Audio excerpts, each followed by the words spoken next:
pondo ng ilang pang ahensya ng pamahalaan para sa taong 2020 lusot na sa Kamara. Kabilang na po dyan ang pondo ng Civil Service Commission, ang Presidential Communications Operations Office o PCOO, ang Justice Department at maging ang Ombudsman. Samantala, sa pagpapatuloy naman ng deliberasyon sa plenaryo, mainit ding natalakay ang usapin ng regularization ng mga manggagawa. At may live report si Alan Francisco. Alan, go ahead.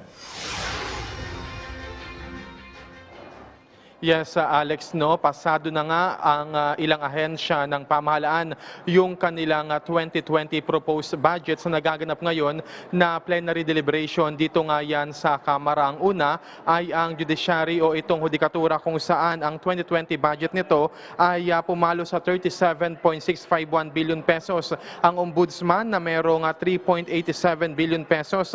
Kasama riyan ang mga ahensyang pumasa. Yung 2020 budget ay itong Film Development Council of the Philippines, Optical Media Board, Aurora Pacific Economic Zone, and Freeport Authority, ang Cagayan Economic Zone Authority, at ang CCPO, ang Cultural Center of the Philippines. Gayon din ang Civil Service Commission na may 1.692 billion pesos budget. Naging maingay, Alex, ang batuhan ng mga pahayag ng mga mababatas para sa budget ng Civil Service Commission, partikular ang tungkol sa usapin ng regularisasyon o security of tenure ng mga magagawang Pilipino. Pasado rin ang 2020 budget ng Presidential Communications Operations Office o PCOO na nagkakahalaga ng 1.6 billion pesos. Sabi Alex, si Secretary Martin Andanar, masaya siya sa pagpasa ng budget dahil magagamit ito para mas ayusin yung government media at malabanan ang fake news. Ani Andanar, makatulong din ang budget sa information dissemination campaign sa mga programa ng pamahalaan. Partikular dyan, ang kampanya ng gobyerno laban sa illegal na droga. Mas mataas ang budget ng PCOO next year kumpara ngayong taon na pumalo lamang sa 1.4 billion pesos. Sa floor interpellation, Alex, sinabi ni Buhay Party List Representative Lito Atienza na yung sulong niya yung mas malaking budget para sa PCOO sa susunod na taon. Expect po natin na lahat ng mga ahensya ng PCOO will again level up.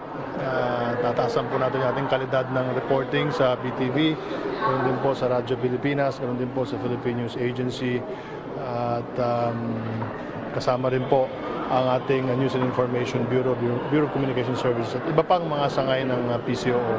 Talagang hindi ho sapat ang 1.6 billion, pero alam naman natin na sanay din tayo sa sa kung ano yung binibigay sa atin, pinagkakasya natin.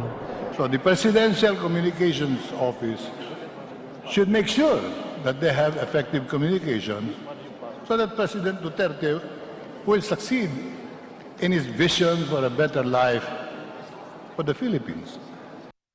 Alex, kahapon naman ang mga ahensyang pumasa yung budget ay yung Department of Finance, ang National Economic Development Authority o NEDA at ang Legislative Executive Development Advisory Council. Samantala, Alex, sa mga sandaling ito ay nagpapatuloy yung deliberasyon ng budget at yung DTI yung sumasalang sa mga sandaling ito. At mabanggit ko lang, Alex, sa binang Kamarano ay 247 yung representatives na present simula yan nang magbukas ang 18th Congress noong Hulyo hanggang kahapon, September 10.